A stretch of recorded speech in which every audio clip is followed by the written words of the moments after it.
Good morning, Shavua Tov. We're starting with the Chok Yisrael, Parashat Noach, Leyom Rishon, Noach for Sunday. We're starting in this morning's Gemara, Masechet Berachot. Amar, we did Bereshit 2 weeks ago.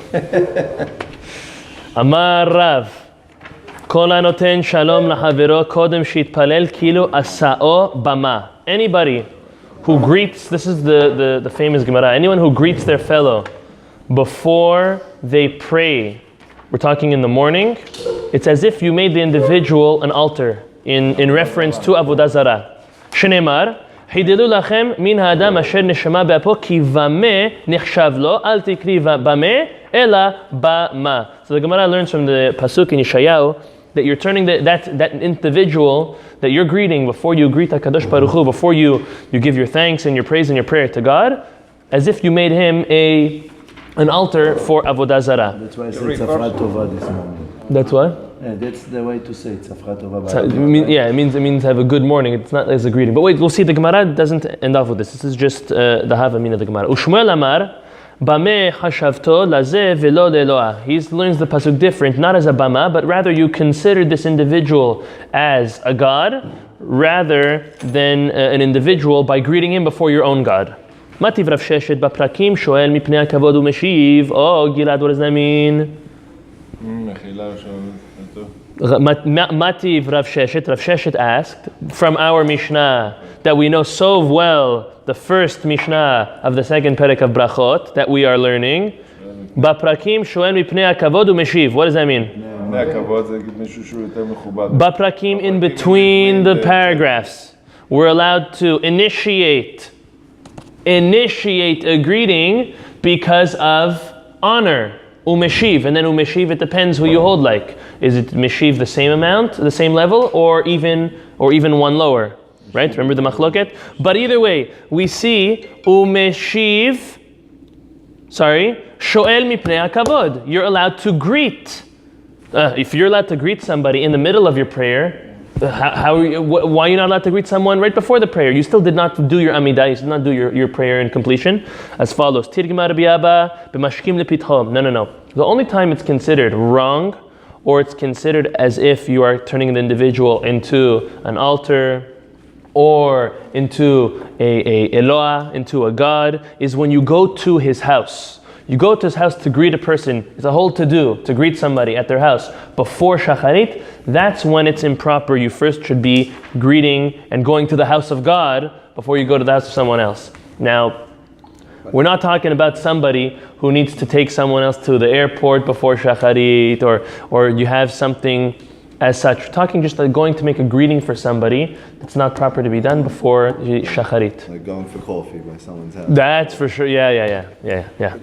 For all the Shacharit, or just because it's what they say, Palel, what is what? Shmoneh. I think it's Shmoneh. Or Kriyat Shema. Shmoneh. I think Shmoneh. Because based on the question of Baprakim, Brakim could be even in the middle of Shema. Brakim, exactly. So therefore, we have to say it's the Shmoneh, the silent Amidah. Amar Rabbi Yonah, Amar Rabbi Zera, Kol ha'osech hafatzav kodem sheitpalel ki'ilu bana bama. Here is a very, very controversial concept. Anyone who does their own needs, their own things before they pray, is also as if you have built an altar for Avodah Zarah, because you're doing so before you're going to pray to Hashem. So that's very, very serious. According to this, there's many. Can we put on silent, please? In this, we put many things to fit in or many things out of in. So meaning in Halacha, there's a whole thing. Are you allowed to shave before Shacharit? It's a good one.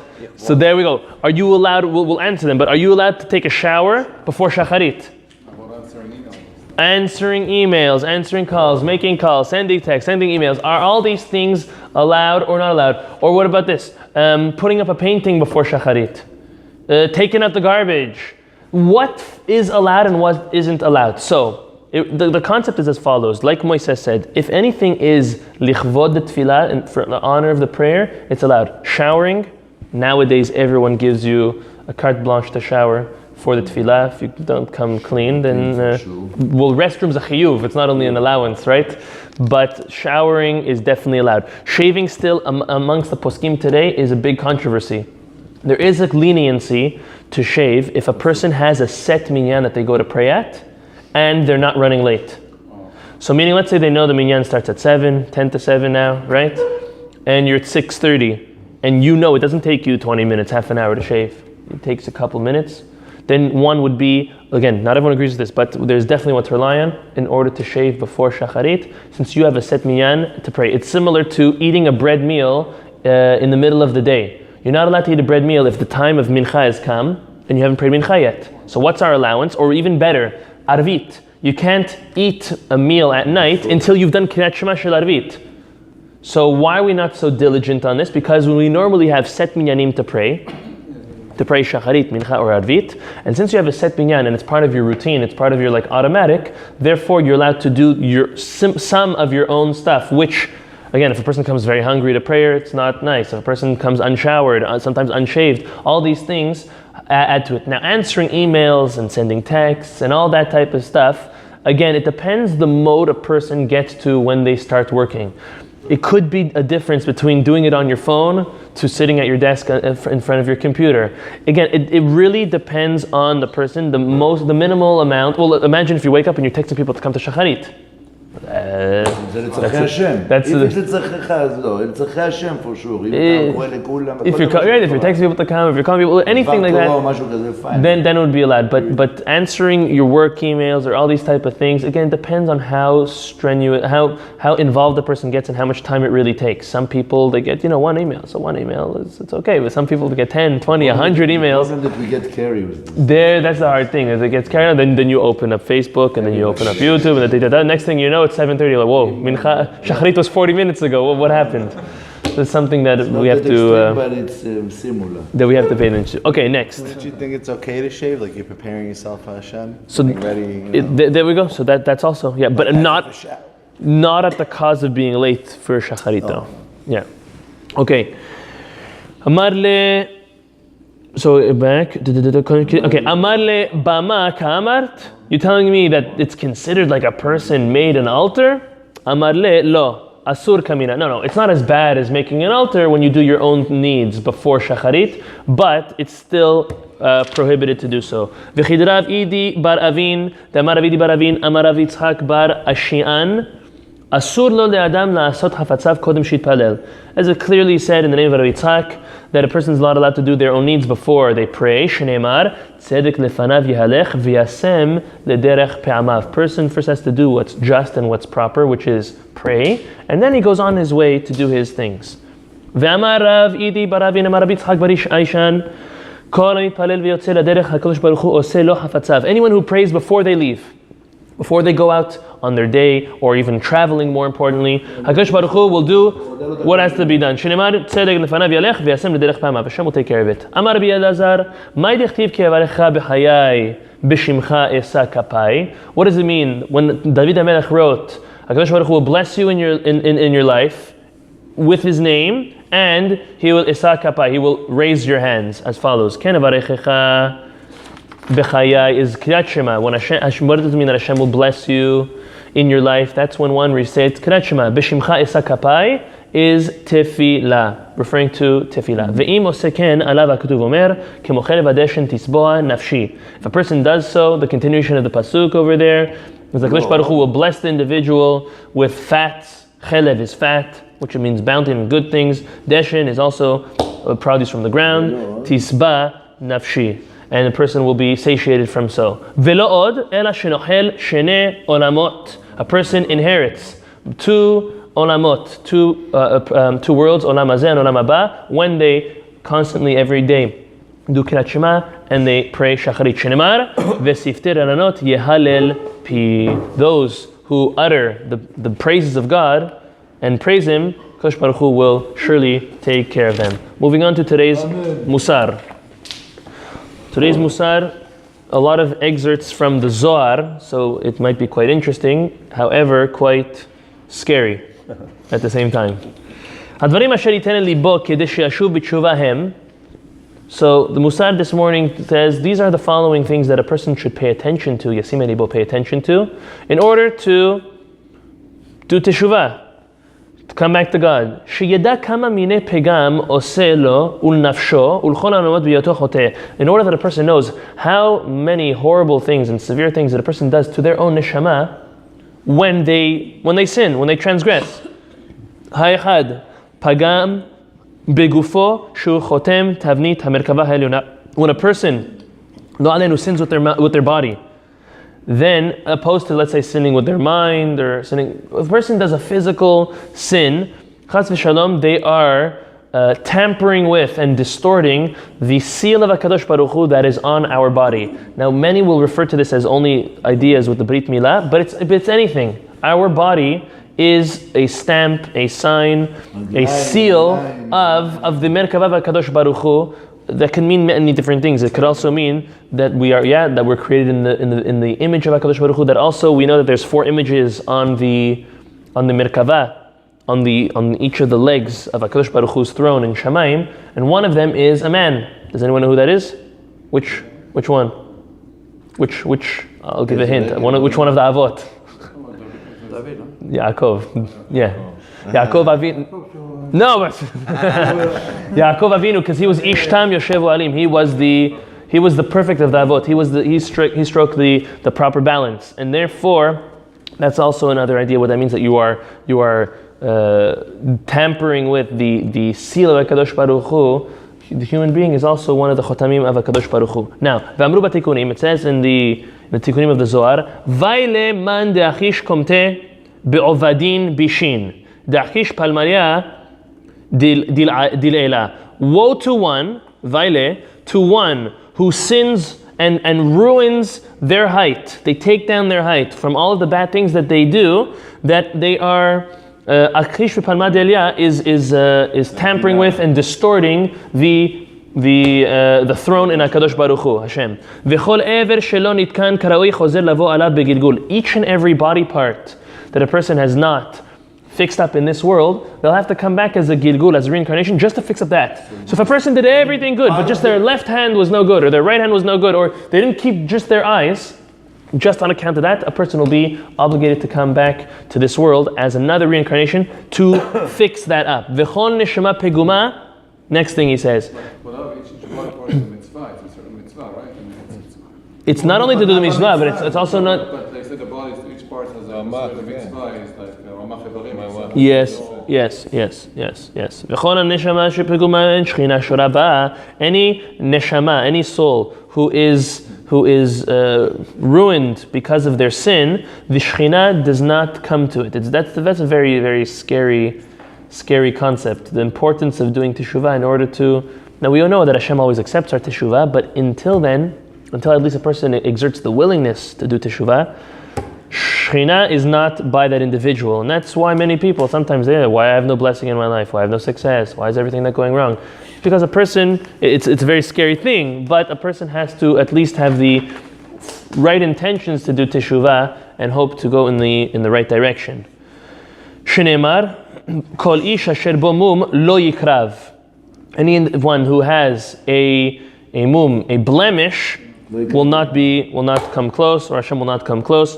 Pagam binishmato ikara, an individual who's blemished their neshama, their special neshama, asher chatzuva mimakom gavoa, which was taken from a very high place, from Shamayim, and Hashem put it into that individual. Shehata ad hishpila leraglav. Sorry. Again, Pagam binishmato ikara, asher chatzuva mimakom gavoa, shehata ad asher hishpila leraglav. A person, HaKadosh Baruch Hu took the neshama and he gave it to the individual, and he took it, let's say, to his heart, to the center of his body. And if a person doesn't do what's proper, he's taking and he's throwing it down like to his legs in a disgraceful manner. Lo alenu. Next thing the Zohar says, Vayle lebarnash tenishmete nechita tehot ragloi. The Zohar tells us, woe to an individual who takes his neshama and he throws it and he disperses it under his legs because he's disgracing it so bad. And he also lowers the Shekhinah, at least in his own presence, away from him, from his sins. As it says, Vategal margelotav, Vatishka v'ashchina miyalelet alav. Netanani Hashem. It's kind of similar to the story we said 2 days ago with the kid that was sitting there and crying? Remember? ופגם המגיע בה שהוא נרגן, מפריד, אלוף. ועוד שהיא עמנו בגלות, וכשאנו חוטאים, אנו מעריכים גלותה. The Shekhinah is not only... Exactly, the Shekhinah, not only is it thrown away, when one sins and degraded and put down, but it's also prolongs the exile and holds back from the proper Mashiach coming. ועוד, נותן לה עצב שהוא בן כסיל תוגת עמו. And also we make HaKadosh Baruch Hu very sad because we're acting to him like a ben soreru more, literally, an individual, a foolish son and a son who's rebellious and away from HaKadosh Baruch Hu. Lo alenu, any parent who has a child who's rebellious, there's nothing worse than that. Everything that you've done, you've put into your children, you've invested in your children, you've done everything, and then they turn around and they slap you in the face. They turn around and they spit you in the face. There's nothing worse than that, and that's what we do when we sin towards HaKadosh Baruch Hu. The Zohar is telling us. Uman dehav legabe shechinta, kilu mafshit shechinta milvushaha. One who goes against God, goes against the Shekhinah, is as if you are ripping the vestment of holiness from the Shekhinah off him.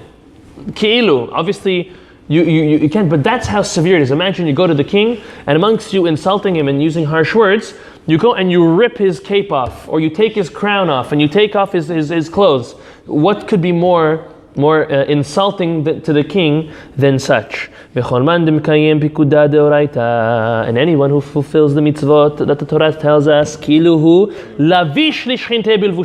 what could be greater than imagine a king who's undressed, or wearing simple clothes, and dressing him, putting on his crown, putting on his beautiful vestments, putting on his cape, or whatever else his robe, anything that he's wearing. There could be nothing greater than that, and that is what happens when an individual fulfills the will of HaKadosh Baruch Hu in the Torah. That's exactly what they're doing. V'amar, b'rayam emnadile, od, ki bepogmo, pagam, betiferet atzmo, shnemar poshim bi. A person who sins is really, as we know, is hurting themselves. ומסלק האם מעל הבנים, ולפעמים הפגם מגיע גם בכלל הוויה, כדכתיב בן ישואל, והפוגם במידות הוא כקורע לבוש המלך מעל המלך. So wait, ומסלק האם מעל הבנים, is this, yeah, that's the idea. It's as if, I don't think so. I think Shiluach HaKen has its advantages. Exactly. Here it's like sending away a mother from their children. You are what's happening is you're doing it. What I think he's saying is you're doing it not only against you, but it's against Klal Yisrael. When you do something not good, not only are you hurting yourself, but you're hurting your brothers and your sisters. Right? Imagine you have one bird who attacks the mom, or who shoos the mom away. All the other fledglings are also going to suffer on behalf. So that could be what it means. Okay, the halacha today is interesting. This has to do, anyone who has a goy at home should stay tuned to listen to this. We're going to start with the halachot of bishul akum very quickly, and then we're going to speak about chalav akum, gvinat akum, very interesting halachot. Davar she'eno ne'echal kemut shehu chai, וגם עולה על שולחן מלכים, ללפת בו את הפת, או לפרפרת, שבישלו נוכרי, אפילו בכלי ישראל ובבית ישראל, אסור משום בישולי נוכרי. So the halacha for bishul akum is as follows. If it is a food which is not eaten raw, potato cannot be eaten raw. Okay? We'll speak about egg after, but a potato cannot be eaten raw. Now, nowadays, potatoes is something which is ole al shulchan melachim. It's something that's considered important. It could be back yesteryear, potatoes was something which only poor people or peasants or the slaves would eat. For what? For the princess. Right. But nowadays, French fries, gratin, depends how it's prepared, obviously. But that's an example. Another example, let's say pumpkin or squash. It's not stuff which is considered garbage. It's considered real food. Anything which cannot be eaten raw and it's considered real food, then it cannot be cooked by a goy, even in a kosher vessel, kosher pot, and even at the Jew's house.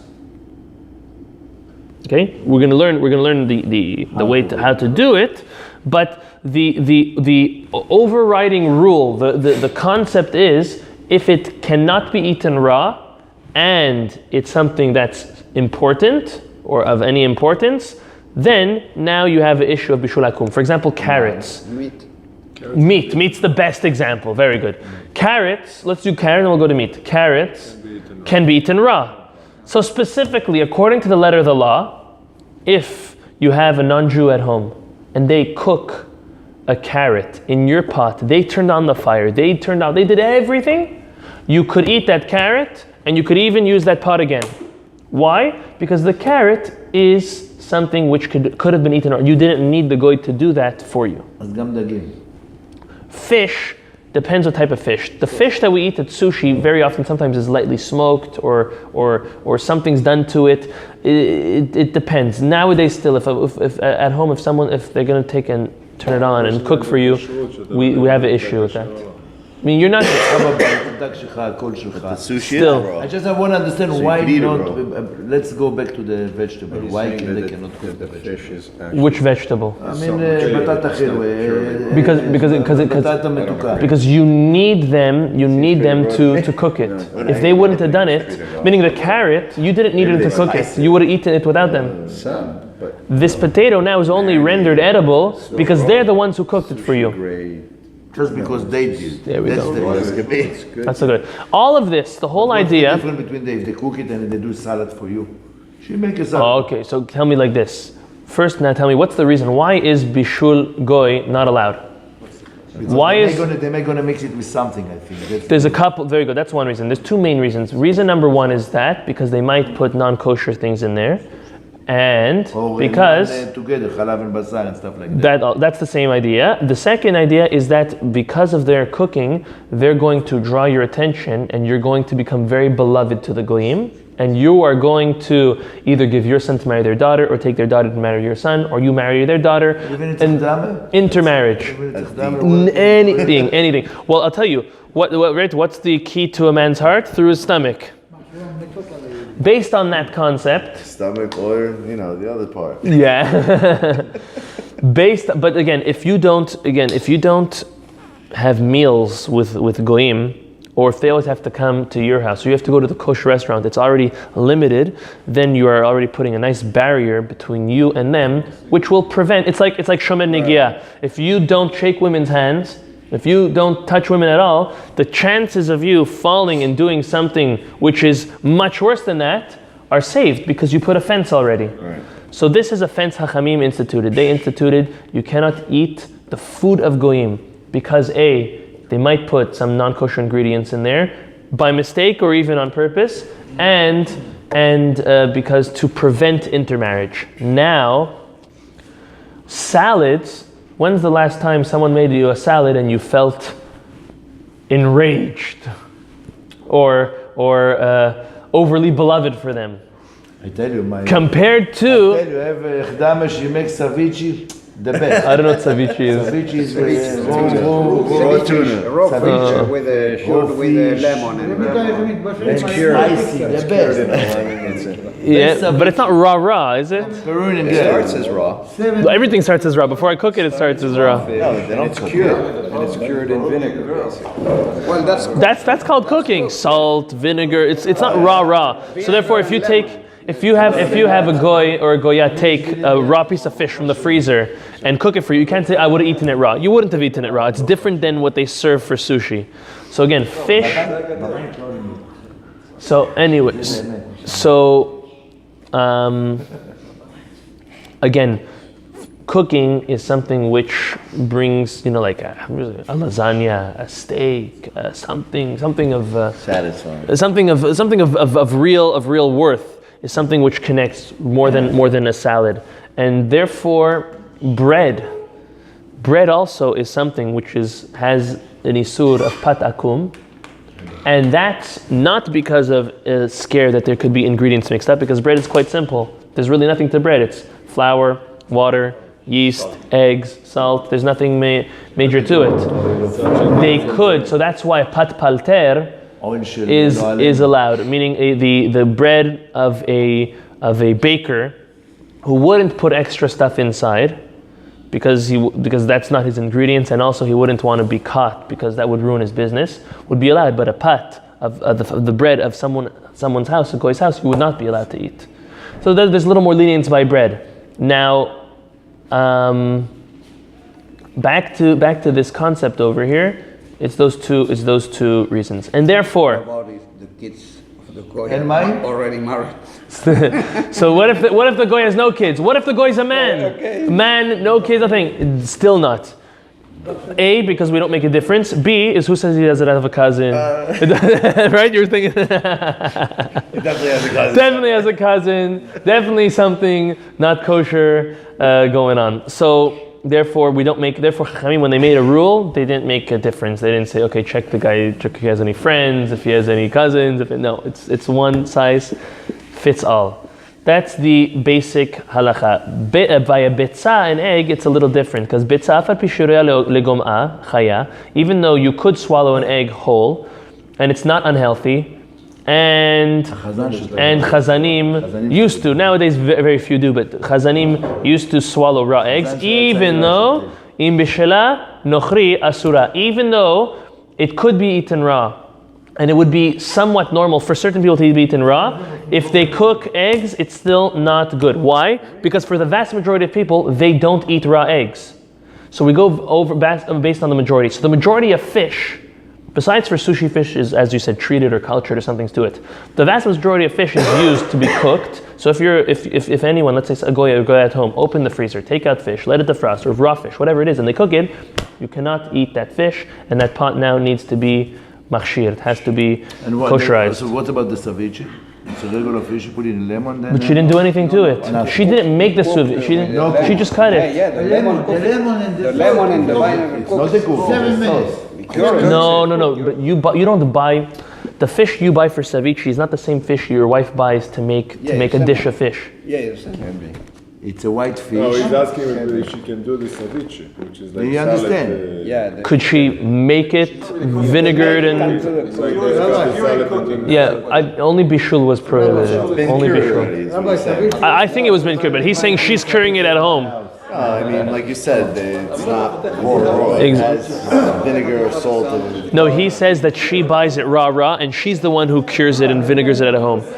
I still think that would be fine. I don't think it would be an issue. You take a piece of raw fish, you cut it in small pieces. Okay, you pour it either with a lemon, or to the vinegar, but most commonly it's with lemon, and you put some vegetables, some onions, some cilantro, that's the way the ceviche is. Rabbi, 7 minutes. What about toast? By the salt and the... Oh, good question. You tell me. Yeah, you eat it raw. You eat raw. You eat the Very good. Bread, it's cooked. Separate, yeah, you can eat it. Cheese, you can eat it the way. So a goy. Now, I'll tell you, this is halacha. Practically, we have to teach. We have to teach that there.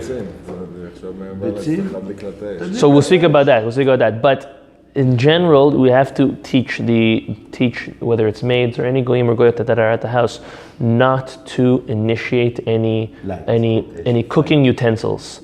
The only allowance, personally, that I leave at home whenever we have maid at home is that we allow them to toast bread.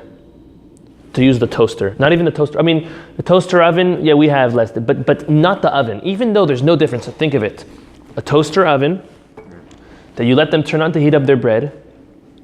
And everything's kosher, obviously, and a big oven to turn on to heat up their bread. According to the letter of the law, it's mutar. The problem is they're not going to understand why could I heat up my own toast, but I can't heat up this, and I can't make this. Because again, according to the letter of the law, don't try this at home, but according to the letter of the law, I'm telling you, the goy or goya could turn on your oven and take cooked fish, cold from the leftovers, let's say from Shabbat, from the fridge, and put it in the oven and heat it up and eat it. It's not a problem because they're not cooking it. It's already cooked. However, once you start that game, it's going to take you too far to a place of no return, basically. They're not going to get it. They don't understand it to begin with. So therefore, it's better when you're dealing with the goyim and goyot to limit them before to make no difference. And so therefore, the allowance, we're not going to go through it here because he doesn't go through it, but the allowance for a goy or goya cooking at home is different according to the Shulchan Aruch and according to the Ramah. The Shulchan Aruch here is more stringent. The Sfaradim are more stringent, that not only is turning on the fire good enough, but you need to be involved in the cooking. You need to either put the pot on or you need to stir it. You need to do something. Turning it on is what the Ramah says. All you need to do is turn it on. The reason for either turning it on or turning it on and being involved in the cooking is to make a heker, to make a sign, to make a difference. Already now, you turn on the fire for them, or you turn it on and you get involved in it, it's already, since there's something that you're doing, it's already taken away from that belovedness and that fear of either putting in other ingredients or of getting so close that you're going to want to marry them or set up some type of shidduch. What? Exactly, you're getting involved in it. Once you have it's called a heker. There's no better way to say it in Hebrew. How would you say it in English? Like a sign, like a remembrance. Exactly, and therefore that would be allowed. So for Ashkenazim, turning on the fire is good enough. For Sfaradim, turning on is not good enough. You need to be involved in the cooking at El. Also, you need to do a stir, put it on. Now, for restaurants or for let's say iruim, let's say weddings or something like that. There is Sfaradim, let's say Chavad Yosef was lenient to say that you could be lenient and only turning on the fire by a mashkiach would be good enough because it's so separated. You don't know who the cook is, you don't know from nothing, so it's fine. However, at home, Sfaradim should ideally observe the halacha according to the Shulchan Aruch, not only turn on the fire, but be involved. It's very important. Even when you're not home, you have to make sure, even all the more so when you're not home, you have to make sure that if you have a goy or goya, not always someone Jewish, Baruch Hashem. So heating something up by a goy. According to the letter of the law, heating up something that is already cooked by a goy is as if they cooked a carrot, meaning it's allowed. Because let's say a piece of meat, cooked piece of meat that they heat up, they're just heating it, they're not cooking it. Okay. Just like a carrot. Although we call it cooking, but they're really heating it up because it's edible raw. You understand? Yeah, so it's okay. Okay. Gimel. כלים שבישל בהם הנוכרי לפנינו דברים שיש בהם משום בישולי נוכרי צריכים הכשר. Even though a goy cooked kosher food, completely kosher, in a Jewish home, in kosher utensils, the utensils need to be kosherized. אם הוא כלי חרס, מגילו גימי פעמים ודיו מפני שאין לאיסור זה עיקר מדאורייתא. A kli cheres is like a pottery or earthenware or something, or bone china, whatever the case is, something which is not easily kosherized. Mm-hmm. Meaning if you cooked meat and milk in there, that's not kosherized by just dipping it 3 times in hot water. You can't even change it, no? You need to wait 12 months and you need to clean it well, let it sit clean for 12 months for the time to pass that the taste has been already gone. A year, yeah. We're talking a kli cheres. We're talking, let's say, here's the greatest example. What? China. What's tagine? A tagine. It's like those pots that you do. Yeah, like white ceramic. It's like beigey. Yeah. Clay. Yeah, cooking utensil. Cook what's called cookware. It's couscous. Yes, exactly. Yeah. Okay, fine. Yes, it's true. It's made out of pottery. It's not made, right? It's a mixture of pottery and glass and stuff. So let's say exactly a crock pot insert. So if the goy cooked with that, even though if meat and milk was cooked in that, you couldn't just dip it 3 times in hot water. But since a goy cooked with it, it's a little less stringent than a Torah obligation. It's only a rabbinical obligation. That would be fine. What about if you cook in the crock pot with a plastic bag? Still. Yeah, there are plastic bags that you cook inside. Still. It doesn't touch the Still, but the taste and the scent and the essence goes through. It goes through. They even sell. It's called a crock pot bag. It's in order that it doesn't that when you cook it, it doesn't get stuck to it. But the taste and the flavor, and very often there's a whole juice goes in. It's still a problem. That we have too. Yeah. Next. Yain tapuchim v'yain remonim v'kayotze bahen מותר לשתות בכל מקום לדבר שאינו מצוי לא גזרו עליו. Okay, this was back in the day. Apple cider or pomegranate cider, which is obviously alcohol, would be allowed to be drunk anywhere and everywhere back in the day because it was not matsui, it wasn't common. Nowadays, it's a big question according to halacha. Besides for many other halachic issues you have, but going to drink alcohol at a bar brings up many halachic issues besides for the many other issues of not going there. But just even the drinking of alcohol at a goyish bar brings on many halachic issues, and the main one is very similar to Bishul Akum because that again creates the belovedness amongst Jews and goyim and will promote intermarriage amongst many other horrible things. So it's a big question. And is it kosher? Even The cup is, you go to, let's forget about everything. Glass. It's a glass cup. It's a glass cup. Glass is not an issue. Jewish friends going to the if you go just a group of Jewish friends, Jewish friends go But to the Jewish friends by a goyish bar. But then you say, hey, 1 second, I know a bar that's owned by a Jew. I know many bars that are owned by Jews. But it's a big. The bartender is the issue. That's so many issues, but there's many issues. There's the bartender, there's the people there, there's who you're drinking with, the's marit ayin, there's the pritzut, there's the... Right, but besides all that, you see the guy pour the whiskey into the cup. But if we're talking about So the kosher... I just want to know if the cup itself is making it... the ingredients are kosher, just like when a goy cooks at your house, the ingredients are kosher. However, Chachamim said you're not allowed to do so, just like you're not allowed to have a goy You're cook. not allowed to be there to begin with. But to sit there is one issue. Right. To sit there and to drink, now you're getting into other issues, to deeper issues. Right. Again, in you're- sometimes I happen to have I was just trying to... what? How does that differ from going to Because it's not alcohol. Alcohol have gets that you... friendship. No, alcohol is different. It's like the salad versus the dish. It's a coffee versus alcohol. I think we can all agree there's a In difference. Starbucks there is also non-kosher food, by the way. Right. So if you talk about that, I happen to go sometime because I have a business. You have to sometimes meet people. No, and I'm not eating. I'm going to, and I'm not here. I'm in Alabama. Out of town. I don't know, out of town, and I know I'm in whatever area, and I need to go to a restaurant, sit with a guy, because that's a place to sit. You eat, I get a drink. That's fine. coffee is okay. You can. Yeah. No, or Not every coffee. You have to know what coffee. Milk could be an issue. Not using, but soda, yeah, that's what I know. Okay, next. Vav. Chalav shechalvo goy ve'en Yisrael ro'eo asur. Any milk that was milked from a cow that a Jew did not see it is prohibited to eat now or drink. We have to understand what the Shulchan Aruch considers Chalav Yisrael is not what we go out today and buy is Chalav Yisrael. The Chalav Yisrael nowadays, I'll explain you him and then I'll explain you today, modern kosher milk products.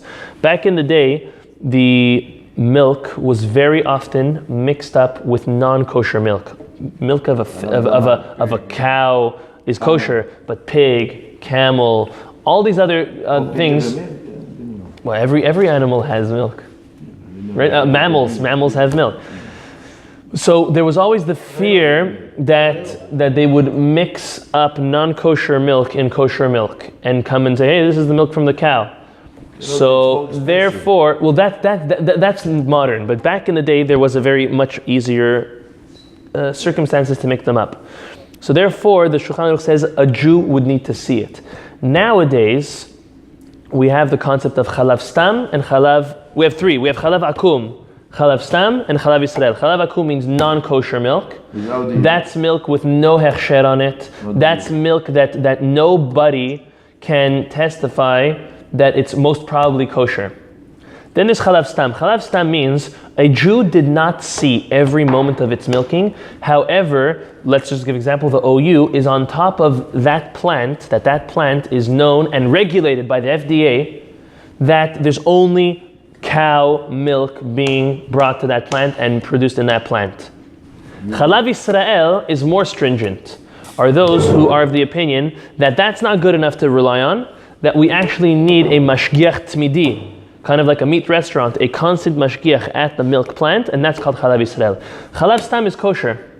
Chalav Yisrael is more stringent. Chalav akum is not kosher. So whenever there's chalav stam, it's not like you can say it's not kosher. Even with those who are stringent to eat only chalav Yisrael, if chalav stam, let's say, was cooked in a pot, we don't say now that you can't use that pot if you're stringent. It's a stringency, and a person, it's a very nice stringency. It's something nice to do, but again, that's so when the Shulchan Aruch says it chalav Yisrael is when the Jew sees it. Nowadays, that is transferred to be, even if it's regulated and seen, chalav stam would be kosher. Made in Israel or is made over here? Chalav Yisrael has nothing to do with the land of Israel. It has to do with a Jew. Do it obviously. It was watched. No mashgiach.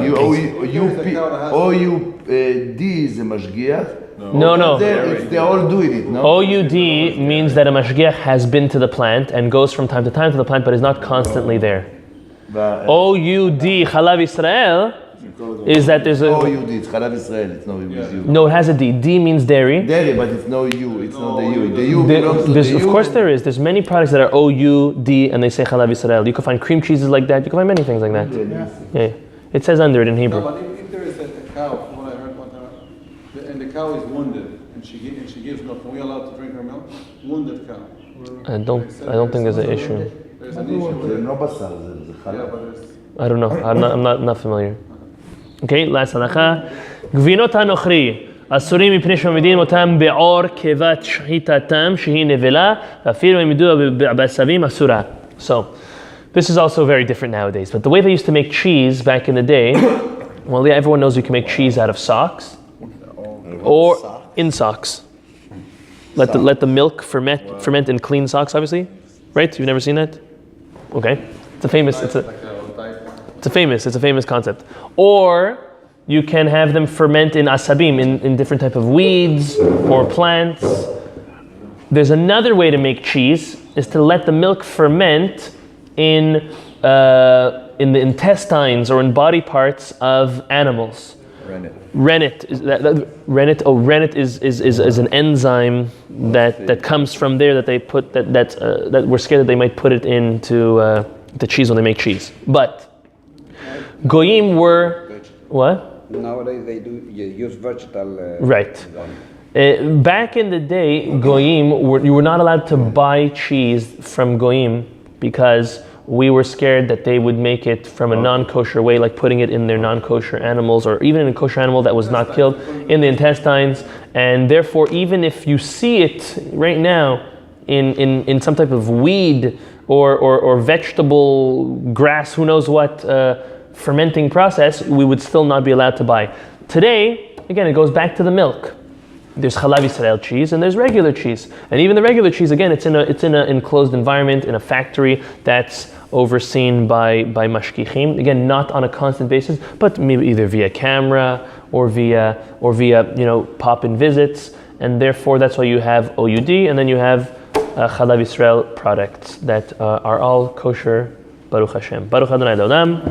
Amen. Rabbi Chanam Ksham,